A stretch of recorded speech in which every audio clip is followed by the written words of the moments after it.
Hey there YouTube, this is my first video, so don't mind if it's a little rough. I'll try to edit it the best I can, and we'll get started. So this is going to be about the first linkage design kit for the 2005 Dodge Ram 25 and 3500. This pertains to the four-wheel drive models. So if you have a two-wheel drive, I'm not too sure about any of these parts for a two-wheel drive because I do not own one. So let's get started what's in the kit. So 2 upper ball joints, 2 lower ball joints. Each ball joint will come with a grease fitting, cotter key, and castle nut. Same goes for the lower. And there's 2 of each in the kit. What else is next is 2 tie rod ends. They're a little bit different, supposedly different part number, so they gotta be different. Each one comes with grease fitting, cotter pin, and castle nut. And you'll also get 2 adjustment sleeves that are the exact same. Comes with the sleeve, then it comes with your clamps. And I'll go off to the part numbers after this. You'll have your long drag link with the tapered hole in the center. That is for the first design. That's what makes it different between the first and second design. And you'll also have a short drag link. And both drag links will come with cotter pin, grease fitting, and castle nut. Both of them will come with that. So that is what comes with the kit. The U-joint, track bar bushing, sway bar links right there, and sway bar bushings have to be bought separately from the kit. So I went with a Moog U-joint. I usually only see 4 years out of these, and I grease them regularly. And I also live in the Northeast, so salt does eat these quite a bit, these rubber boots. So that could be why. So I might try Splicer next and see how long them last. So you're going to need 2 of those U-joints, and as I said, I'll get to the part numbers after.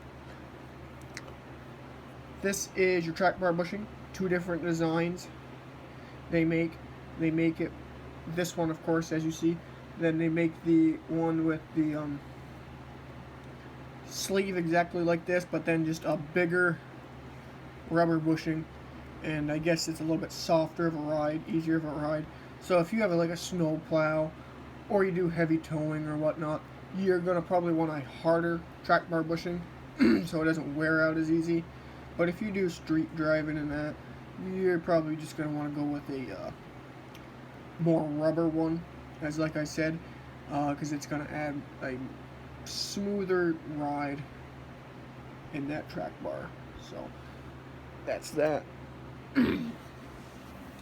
And the other 2 things I bought separately was Energy suspension sway bar bushings, greasable. Some people say that they don't like how thin those are, but I don't see really a big thing wrong with them because they're greasable, so they're not going to bind like the old ones. So it should equal less resistance, which means equals less force on it. But sometimes that's not always the case.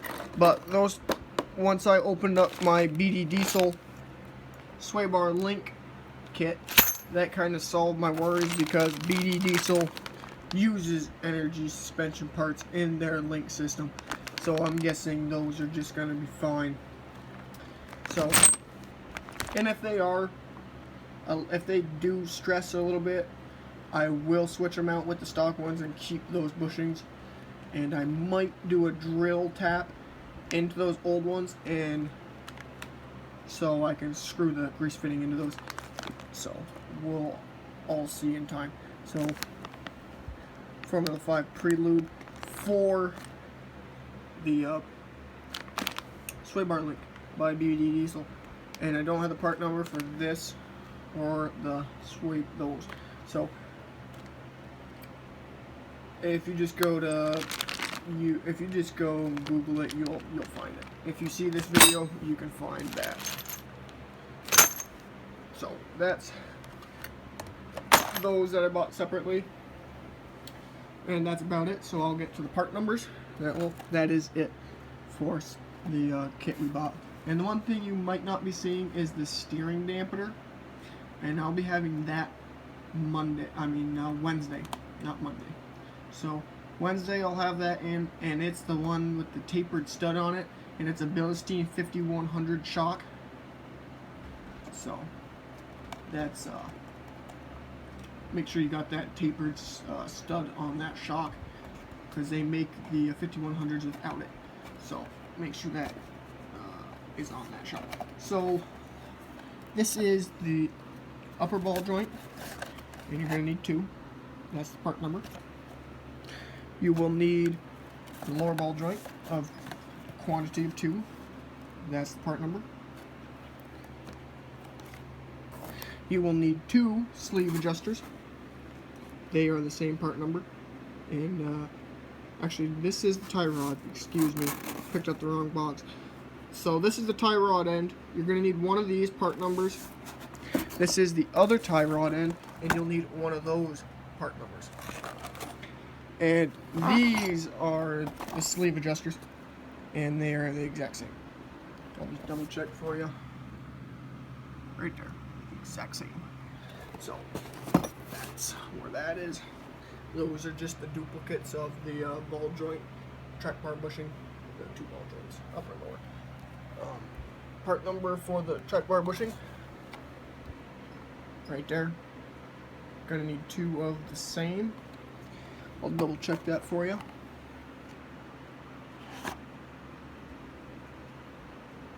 Yeah, come on, focus it. There we go. Yeah, that's better. So that's that, and I believe they're the same. Yeah, let me just read that, double check that. Yeah, they're the same, so good on that. U-joint part number is 464. Need 2 of those as well, and part number for the long drag link, that's that. Turn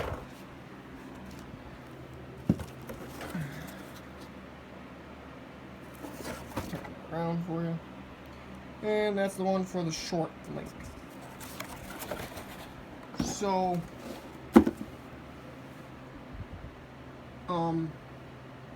I'm only going to give you the part numbers for those because in case you wanted to buy them separately. But you can buy the ball joints, the 2 drag links, and the tie rods and adjustment sleeves in a kit through Moog Performance. They sell them. You'll just have to buy the U-joints, track bar bushings, sway bar bushings, and sway bar links separately if you were to go that route. They do sell the sway bar bushings there as well, and they do have the different sizes for different size track bar bushings. The ones I got are 32 millimeter, which is usually the 1 1/8 size track bar, not track bar, but sway bar.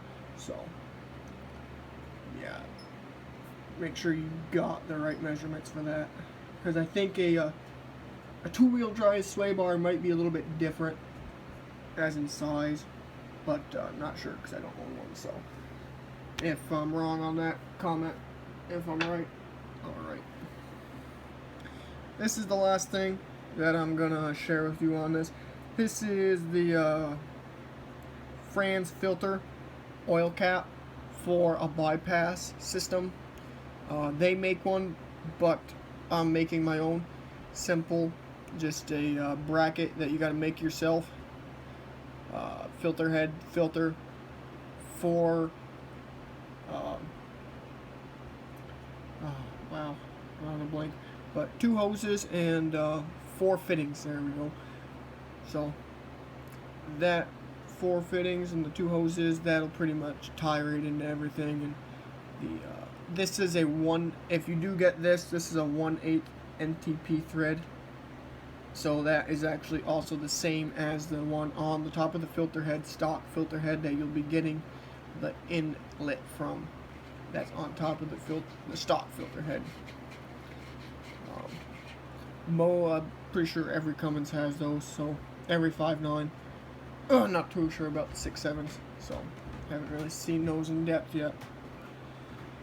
So other than that, I'll be making the video on this and the mock-up of the whole thing hopefully in 2 weeks or so, and I'll be putting more stuff on that truck, so stay tuned, like and subscribe. Thank you and have a nice day.